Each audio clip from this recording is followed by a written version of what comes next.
네. 인천이라든지 이런 외곽 지역들은 공급 물량이 좀 넉넉해요. 그런 지역들은 오히려 집주인이 올리고 싶어도 우리 시장 논리가 있잖아요. 집주인이 네. 올리고 싶어도 들어오는 세입자들이 수급 일치가 맞아야 되는데 네. 세입자들이 부족하면 그게 안 되거든요. 전세 가격은 떨어지겠죠. 그렇죠. 그래서 계약갱신 청구가 되더라도 물량이 많으면 그게 다 해소가 되기 때문에 전세 문제의 가장 좋은 해결책은 물량이에요. 물량이 넉넉하게 나와줘야 되는데 그렇게 나오는 지역들 대구도 마찬가지고요. 이런 지역들은 좀 안정을 찾을 것 같고 서울의 일부 지역들은 좀 문제가 될 것 같습니다. 문제가 되는데 이번에 좀 선제적으로 대책이 또 나왔잖아요. 네. 그래서 안 나오는 것보다는 분명히 혜택이 있는 거고요. 제가 집주인이라도 거주하지 않았는데 안 올리고 저는 2년 받는 게 좋을 것 같거든요. 저라도 생각을 해보면 그래서 이번 대책이 저는 괜찮을 것 같고 103.5 돈을 이해하는 시간 정철진의 목돈연구소.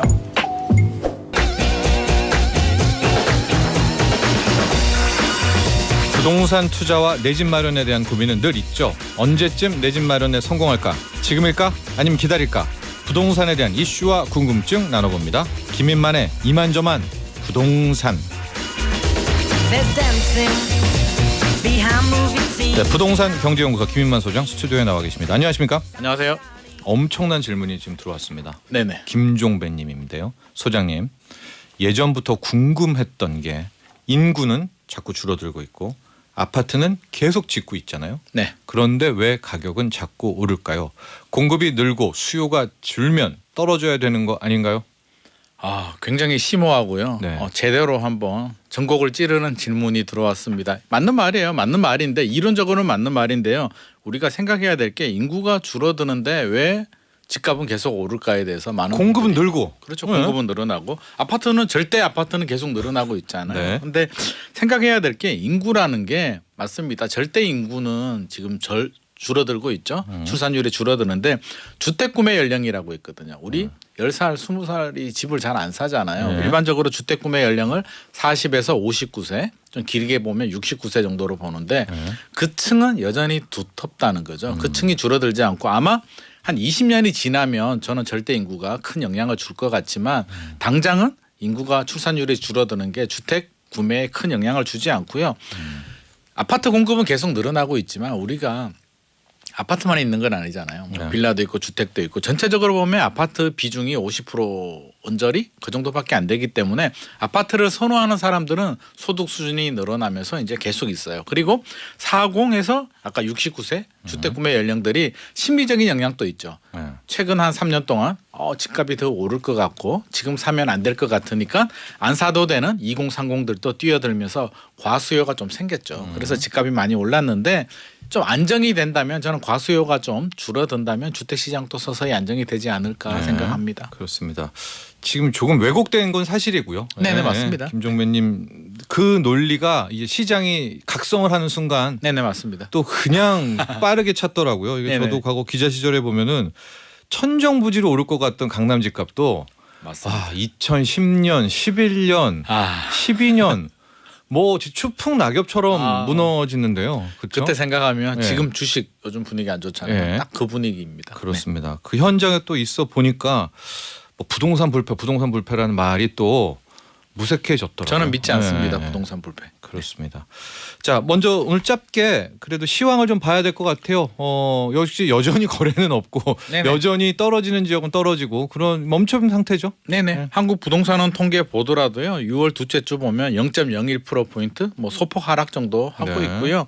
뭐 거의 변화가 없습니다. 이게 뭐 지역별 상승률을 보더라도 예전에 안 올랐던 지역들 뭐 이천이나 제천이나 강릉, 군산 이런 지역들이 강세를 보이고 있고요. 하락 지역은 뭐 대구는 빠질 수가 없습니다. 대구는 거의 3년, 4년 상승분을 다 반영할 정도로 하락폭이 굉장히 커지고 있는 상황이고요. 그러면 2018년 거의 뭐 코로나 고가격. 이전으로 돌아갔다라고 네. 보시면 될 것 같습니다. 네. 공급이 좀 많아요. 그러니까 공급이 늘어나면 물량 앞에 장사가 없습니다. 이제 이렇게 되는 거고요. 뭐 인천, 화성, 광양, 광명 이런 지역들도 하락으로 돌아서기 때문에 저는 뭐 꺾였다라고 보고요. 이제 서서히 이렇게 좀 정리가 되는데 과연 주식의 영향, 환율 뭐 여러 가지 금리 영향을 좀 예의주시하면서 예. 연착륙을 하느냐 예. 아니면 좀 빠르게 반응을 하느냐는 좀 지켜봐야 될 것 같습니다. 수도권 쪽에서는 저 시흥과 광명이 네. 예, 또 새롭게 하락률에 네, 외곽 지역들부터 외곽 이제 지역 조정이 중에서 많이 되고 올랐던 있습니다. 곳들이지 네네, 않습니까? 맞습니다. 이제 들어왔던 점이 있고요. 하고 이제 매물은 계속 쌓이고 있으나 아, 네 맞습니다. 금매는 절대 안 나온다는 걸로 봐서 집주인들도 아직은 더 믿고 있는 집주인들은 거죠. 아직 뭐 좀 지켜봐야겠다라는 분위기가 강하고요. 집주인들 뭐 약간 호가는 떨어졌어요. 근데 집주인은 그래요? 그걸 금매로 보고 있고요. 매수자들은 그게 무슨 금매냐, 아. 소폭 조정 아니냐라고 네. 해서 서로 바라보는 관점이 다르기 때문에 지금 거래가 안 되고 있습니다. 알겠습니다. 자, 이번 주에 윤석열 정부의 처음 이제 이름은 전월세 안정화 방안으로 나왔지만 이거를 부동산 시장에서는 첫 번째 부동산 대책이다. 이제 이렇게 보고 있는 거죠. 네 맞습니다. 내용을 먼저 한번 정리를 해볼까요? 이 새 정부의 첫 번째 부동산 대책. 네, 간만에 대책이 한번 나왔습니다. 네. 이게 뭐 작년까지만 하더라도 수시로 대책이 나왔는데 이번에 간만에 대책이 나왔는데요. 말씀하신 것처럼 제목이 임대차 시장 안정 대책입니다. 그래서 네. 우리가 생각하는 것처럼 그렇게 좀 파격적인 뭐 그런 내용이 들어가 있지는 않고요.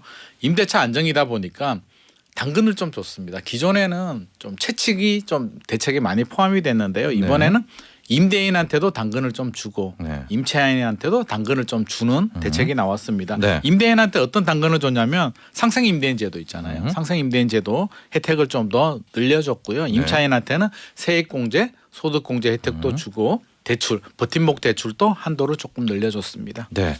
그 집주인에게 줬던 상생 임대인 제도 혜택 확대. 네. 이것은 바로 우리 이 목돈연구소 김인만의 이만저만 부동산 코너에서 늘 김인만 소장이 얘기했던 그 그대로 이번에 당국 대책이 나온 거네요. 우리 예. 방송 보지 듣지 그렇죠. 않았을까 네. 생각을 합니다. 예, 어떻게 된다는 겁니까? 이게 원래 작년 12월 10일 날부터 시행이 됐거든요. 그런데 이제 1세대 1주택자 기준시가 9억 이하. 예. 9억 이하 예. 주택에 대해서만 대상이 됐고요. 5% 이내 안 올리는 주인에 대해서는 양도세 1세대 1주택 양도세 비과세 요건 2년 중에 1년만 인정해 줬는데 네. 이게 반쪽짜리 대책이다 보니까 네. 아니 2년을 살아야 되는데 1년 빼주면 1년 들어가서 살아라는 거냐. 애매하죠. 그리고 1주택자만 대상이 되니까 1주택자가 전세 주는 확률이 얼마나 되느냐. 예. 이게 예. 굉장히 좀 애매모호해가지고요. 이번에 좀 늘려줬습니다. 네. 9억 기준 또 빼버렸고요.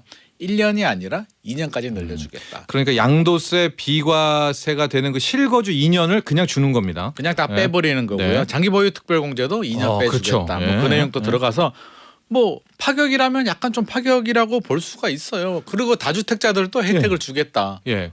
기존에 1주택만 됐는데 다주택자도 혜택을 주겠다라고 하니까 좀 솔깃하죠. 그러니까 다주택자 입장에서 이제 그 집이 있어요. 그럼 네네. 이제 딴 집 팔고 1주택이 될 순간 인정해 주겠다. 맞습니다. 그 집 파는 때는 예. 그렇습니다. 조건을 달았어요. 네. 1주택으로 갈 계획이 있는 사람. 그러니까 처분 조건이라는 얘기죠. 네. 구체적인 내용은 7월 달에 이제 시행령이 나온다고 하니까 네. 그 기간을 얼마나 줄지는 조금 지켜봐야 될 것 같습니다. 그렇죠. 그렇게 하는 게 맞죠. 왜냐하면은 맞아요. 그 먼저 팔고 비과세부터 덥석 줄 수는 없는 일이 맞습니다. 아니겠습니까? 네. 예. 그 내용이 있었고 그 제가 상생 임대인제도 해톡에서 궁금했던 건 그 이거가 퍼뜩 들었었거든요. 그러니까 계약갱신할 때 5% 이상 안 올릴 때잖아요. 계약갱신이 아니라 끝나고 그 네네. 신규계획자 그걸 알고 네. 어떤 이제 투기적 목적이 있는 분이 이제 들어오는 거예요. 아, 이런 갭 거죠. 투자. 갭 투자를 하는 거죠. 전세 가격이 있고 매매 가격이 있죠. 그 네. 사이만큼 돈을 갖고 들어와요. 네네. 그런 다음에 그 세입자한테 5% 이상 안 올려줘요. 아. 그리고 2년을 받아요. 네. 그다음에 2년 뒤에 비과세를 된 거잖아요. 그럼 머리가 팔아요. 너무 좋은데요? 예, 이건 어떻게 합니까? 저는 그런 생각까지 안 해봤는데요. 좀 바로 들던데. 그래요? 네. 저보다 머리가 네. 좋으십니다. 네. 네. 너무 좋은 아이디어인데요. 네. 정책을 만드는 분이 뭐 네. 이런 거 생각 안 했을 리도 없고요. 분명히 문의가 많이 왔을 겁니다. 네. 그래서 안 해준다라고 합니다. 갭 투자는 인정 안 해준다. 주인이 달라지면 안 되는 거예요.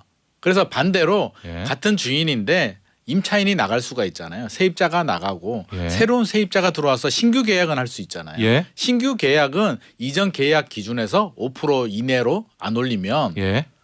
혜택을 줘요. 예. 신규 계약은 되는데 주인이 중간에 바뀌어서 갭 투자자가 들어왔잖아요. 예. 그런 경우는 인정을 안 해준다라고 합니다. 약간 복잡하긴 한데 그 주인이 똑같아요. 네. 하고 기존에 한번 계약하기 청구권을 썼죠. 네네. 그분이 더 살게요. 아, 그러니까 그거는 투프라 되는 투프라 거죠. 투 할 때 이제 여기는 2년 줍니다. 2년 됩니다. 예. 네. 그리고 이제 그 세입자 나갔어요. 네네. 주인은 똑같아요. 새로운 신규 세입자 들어왔을 때도 5% 안 그렇죠. 올리면 또 줘요. 이전 금액보다 5% 이내 안 올리면 새로운 2년 줍니다. 세입자가 들어와도 네. 집주인은 혜택을 받을 수 있습니다. 그런데 이 집주인이 바뀌면 안 된다는 그건 거구나. 안 됩니다. 아, 그러니까 그런 투기적 목적으로 들어오는 맞습니다. 거는 예, 비과세를 노리고 네네. 안 된다라는 거고 언제부터 이거가 되는 건가요? 그러면 왜냐면은 상생 임생 제도는 실시되고 바뀐 거는 또 이게 어떻게 되죠 일정이? 소급 적용이 됩니다. 작년 2021년 12월 10일이죠. 12월 10일부터 시행이 됐기 때문에 그때 이후부터는 그대로 소급 적용이 됩니다. 예. 아. 그래서 뭐 기다리고 예. 언제 되지 뭐 이렇게 생각하실 필요는 전혀 없을 것 같습니다. 예. 4586번님이요. 역시 정 소장님 최고네요 해주시면서 정 소장님처럼 얍삽한 생각하는 분들이 많이 없어야 할 텐데요. 그렇습니다. 이게 저도 하도 많이 그런 걸 당해봐가지고 그 네네. 뭐죠? 그 빈틈이라고 하죠. 풍선 네네. 효과. 네. 예, 그거는 이번에는 막아냈다. 네네.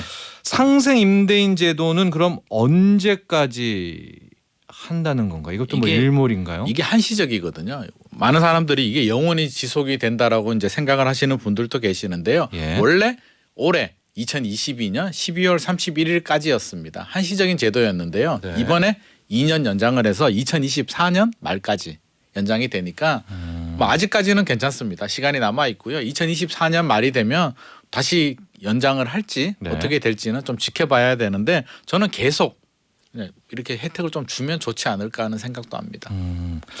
이런 시나리오를 좀 저는 노렸을 것도 같은데요. 다주택자가 있어요. 네. 지금 1년간 중과 유예를 받고 있잖아요. 네네. 그러면은 이제 기존 집을 2주택 중에 하나를 팔아요. 그런데 네. 중과는 면제되죠. 하고 1주택이 되죠. 네네. 이거는 세입자한테 5% 이제 이내로 올려줘요. 그럼 2년을 받죠 실거주. 네네. 그런 다음에 매매를 하는. 그러니까 이게 매매 활성화에도 좀 도움이 될 수가 있겠네요. 그것까지 고려하지 않았나 싶습니다. 최근에 정책 방향의 흐름을 보면 1세대 1주택자들 아니 1세대 1주택이 아니고 이제 네. 다주택자들 중과세도 1년 유예를 해줬고요. 예. 재기산이라고 있잖아요. 예. 문재인 정부 때는 10년을 가지고 있어도 마지막 1주택이 된 시점부터 다시 또 해야 되는데 네. 이제 그것도 없어졌고요. 네. 이번에도 또 이렇게 혜택을 또 주잖아요. 2년을 또 주죠. 그렇죠. 2년 실거주. 거주 요건을 또 빼주니까 결국에는 두 마리 토끼를 다 잡으려고 한 것이 아닐까. 임차인한테도 이게 낙수 효과가 있잖아요. 임대인한테 혜택이 가는 것 같지만 결국에는 임차인도 5% 이내로 안 올리니까 계약갱신 청구를 사용 안 해도 혜택을 보니까 임차인도 좋고요. 임대인도 좀 혜택을 보면서 매물이 나오는 공급 증가의 효과 네. 세 마리 토끼를 다 잡으려고 하는 그런 고민이 엿보이고 있습니다. 네. 그러나 이제 아직 현실화는 안 되고 있는 거죠 집주인들이. 맞습니다. 예. 네, 아직은 아니고요. 그 이유는 앞서도 김효 소장께서 이야기했지만 가격이 좀 다른 것 같아요. 네. 매수인과 매도인이 생각하는 접점을 가격대가. 찾지 못하고 있습니다. 매수인들은 아니야 더 떨어질 거야. 이 가격은 그렇게 많이 올랐는데 네. 뭐 예를 들어서 3억 아파트가 5억 6억까지 갔는데 뭐 2천만 원 조정된 게 무슨 조정이냐 이런 말씀을 하고 계시기 때문에 예. 당분간은 이 접점을 못 찾을 것 같고요.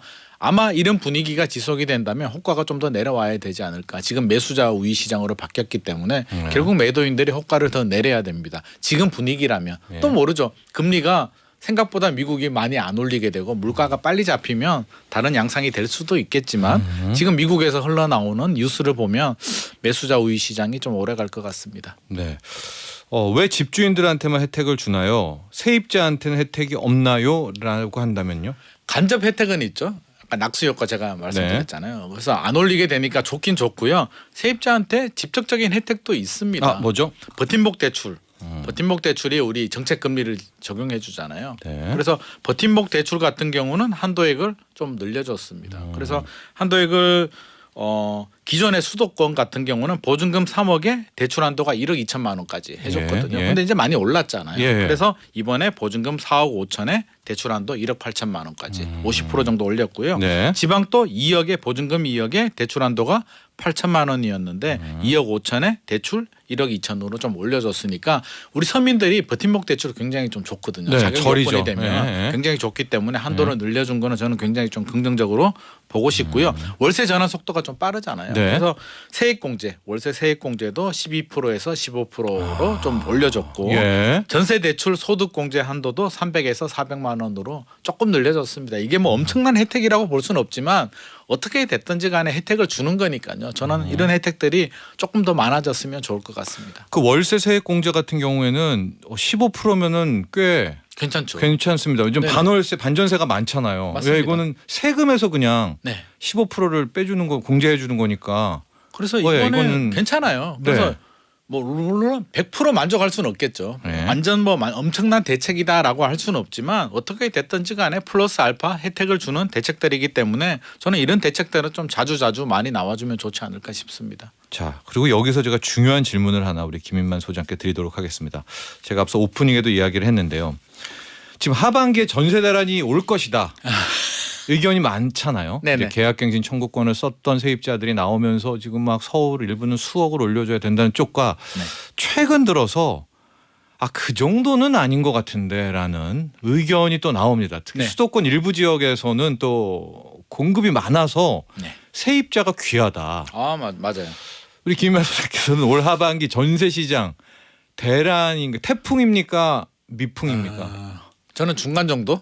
왜 중간이냐면 지역별로 좀 달라요. 이게 서울 같은 경우는 아무래도 좀 영향이 있을 것 같습니다. 올해 입주 물량이 부족하고요. 내년에도 지금 둔촌주공도 그렇고 전체적으로 공급이 잘 안 되고 있기 때문에 서울 같은 경우는 조금 문제가 될 소지도 있겠지만 네. 인천이라든지 이런 외곽 지역들은 공급 물량이 좀 넉넉해요. 그런 지역들은 오히려 집주인이 올리고 싶어도 우리 시장 논리가 있잖아요. 집주인이 네. 올리고 싶어도 들어오는 세입자들이 수급 일치가 맞아야 되는데 네. 세입자들이 부족하면 그게 안 되거든요. 전세 가격은 떨어지겠죠. 그렇죠. 그래서 계약갱신 청구가 되더라도 물량이 많으면 그게 다 해소가 되기 때문에 전세 문제의 가장 좋은 해결책은 물량이에요. 물량이 넉넉하게 나와줘야 되는데 그렇게 나오는 지역들 대구도 마찬가지고요. 이런 지역들은 좀 안정을 찾을 것 같고 서울의 일부 지역들은 좀 문제가 될 것 같습니다. 문제가 되는데 이번에 좀 선제적으로 대책이 또 나왔잖아요. 네. 그래서 안 나오는 것보다는 분명히 혜택이 있는 거고요.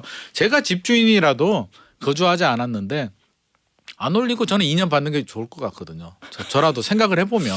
그래서 이번 대책이 저는 괜찮을 것 같고 조금 더 욕심을 부리면 저 개인적으로 욕심을 부리면 이번에 안 올리면 2년 혜택을 줬는데요. 저는 2년에 1년씩 해서 4년 안 올리면 2년 혜택을 줬으면 더 좋지 않았을까 하는 생각도 저 개인적으로 합니다. 플러스 알파 네. 안 올리는 부분에 대해서 종부세 뭐 세액공제를 2배 해주겠다라는 옵션까지 더 붙여주면 내가 유리한 혜택을 하나 선택을 하라고 하면 안 올리는 집주인이 훨씬 더 많아지지 않을까도 생각을 합니다. 한 제가 이제 기사를 또 읽었던 집주인 입장에서 이렇게 생각을 하는 거죠. 네. 내가 5% 이내로 올리고 2년을 실거주를 받을까? 아니면 원래 이제 못 올렸었으니까 그동안 네네. 네. 그걸 올려서 시세대로 받을까? 집주인도 고민에 빠져 있다라는 건데 고민에 김인만 빠지죠. 소장께서는 오히려 상생 임대인 제도를 받을 가능성이 높다. 상황에 따라서 저는 받고 싶어하는 분들이 많이 있을 것 같습니다. 내가 살 계획이 있으면 괜찮은데 네. 계획이 없는 사람들은 사실 2년 거주 굉장히 좀 껄끄럽기도 하고요. 굉장히 부담스럽거든요. 이사도 왔다 갔다 해야 그게 돼요. 보통 네. 일이 아니잖아요. 뭐 애들 학교 문제도 있고요. 네. 나의 주거지도 있는데 이사 간다는 게 보통 일이 아니기 때문에 저 같으면은 2년 안 올리고 혜택을 볼 것 같습니다. 2년 후에 올려도 되잖아요. 그러니까 적어도 지금 하반기 전세 대란에 대해서 오히려 중간 네. 어, 그래서 네. 저는 이번 대책이 뭐 100%는 아니겠지만 어느 네. 정도는 약간의 영향을 주지 않을까 싶습니다. 우리 이수경 님이요. 남편 직장으로 광주에서 전주로 전세로 이사를 왔는데 네. 광주집에 전세가 안 나가고 있어요. 그렇죠. 예, 담보대출에 전세대출 금액 그렇죠. 이쪽은 전세로 왔으니까 이자가 네네. 이중으로 나가네요. 팔려고 해도 매물이 이미 많이 나와 있어서 그렇죠. 틈새 시장으로 전세를 내놓으면 더 나갈 거라고 잘 나갈 걸 생각했는데 안 나가네요. 요즘 이런 분들이 좀 많이 늘어나고 있는 것 같습니다. 내가 사는 집에 이제 이사를 갔는데 이 네. 집이 전세도 잘 안 나가고 팔리지도 매매도 안 않는, 되고. 네, 네. 그런 현상들이 발생해서 전세난은 지역별로 국지적으로 발생할 가능성이 높다. 전국적으로 다 이렇게 뭐 난이 발생할 정도는 아니기 때문에 네. 이번 대책이 선제적으로 나왔고요. 공급이 부족한 지역에 대해서는 좀 더 면밀하게 정부 당국자들도 이렇게 예의주시하면서 추가 대책을 좀 준비해도 좋을 것 같습니다. 그렇습니다. 저도 이번 대책 나왔을 때 무슨 생각을 했냐면 정말 당국에 왜냐하면 국토부에 진짜 이 공무원들이 부동산 박사들이지 않습니까? 맞습니다. 실제로 그렇습니다. 네, 예, 맞아요. 만나봐도요. 임대차 3법을 안 건드렸잖아요. 네네. 그것은 실은 대란은 아니겠다라는 어느 정도 좀 그렇죠. 뭐 분석도? 그런 생각도 예. 있고요. 저는 임대차 3법을 뭐 정치적으로 해석할 필요는 없을 것 같고요. 물론 여당 야당 뭐 합의가 필요하겠지만 임대차 3법을 잘못 건드리게 되면 또 다른 혼란이 와요. 계약갱신 청구를 해야 되는 분들도 있는데 그 소급 적용을 어떻게 할 것이며 또 어떻게 개정하느냐 또 다른 블랙홀이 될 수 있기 때문에 이미 시행이 됐다면 나중에 충분히 준비해서 보완하는 게 맞고요. 지금은 이렇게 서로 상생할 수 있는 네. 환경을 만들어주는 게 저는 더 중요하다라고 생각합니다. 알겠습니다. 이번에 나온 정책 중에 몇 가지 더 보면은 상속주택에 대한 종부세 부담을 줄인다. 뭐 그래서 억울한 2주택자 뭐 이런 얘기도 많이 나왔었던 것 같은데요. 네. 억울하죠. 왜 억울하냐면 내가 1주택이 있었는데요. 부모님이 돌아가셨어요. 돌아가신 것도 마음이 아픈데 그 주택을 자동 상속을 받잖아요. 네. 2주택이 되는 거죠. 그러면 세액 부담이 2주택 종부세 2주택 중과세 대상이 돼버리니까 네. 억울하잖아요. 그래서 이 부분에 대해서 이번에 나왔습니다.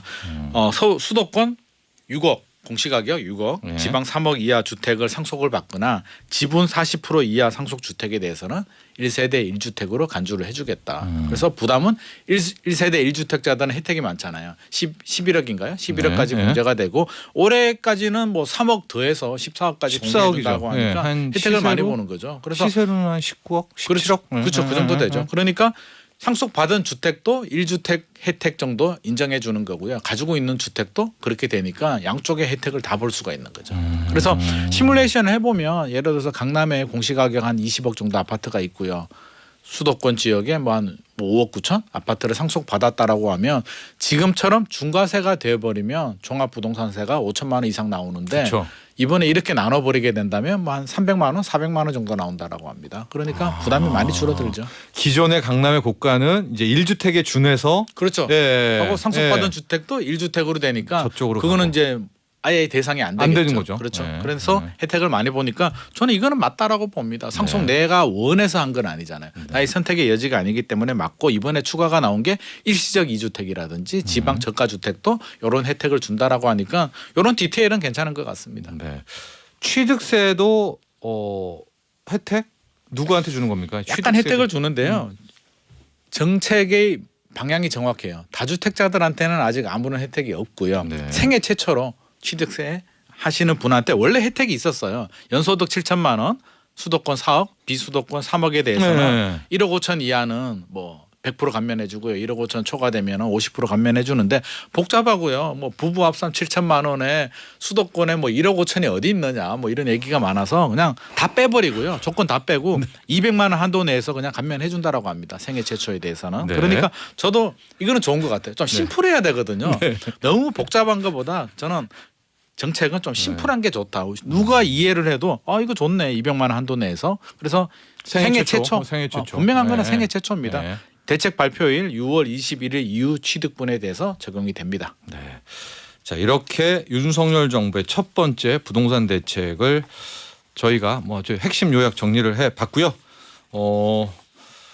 전세 대란이 이제 태풍, 미풍 사이에 한 뭐라고 그래야 되나 걸 그냥 보통 바람이라고 미풍보다는 살짝 센데 센? 지역별로 네. 일부 지역들은 뭐 미풍이 될 수 있을 것 같고요. 일부 네. 지역들은 태풍 정도는 아니겠지만 미풍보다는 조금 센 바람이 불 수도 있다 정도 생각을 네. 하면 될 것 같습니다. 전세차님 다주택자들은 5% 올릴 바에 신규 계약하죠. 기존 계약이랑 몇 억이 차이가 나니까 그 돈으로 자신의 마이너스 통장 빚을 일단 갚을 겁니다. 2년 거주가 필요 없는 분들은 또 이렇게 나올 수는 있겠죠. 그래서 아까 제가 말씀하신 네. 것처럼 옵션으로 안 올린 금액의 2배 정도 세액 공제를 해준다면 이런 옵션을 선택하시는 분들도 있을 것 같습니다. 알겠습니다. 자, 오늘 여기까지 하도록 하겠습니다. 감사합니다. 감사합니다. 부동산 경제연구소 김인만 소장과 함께했습니다.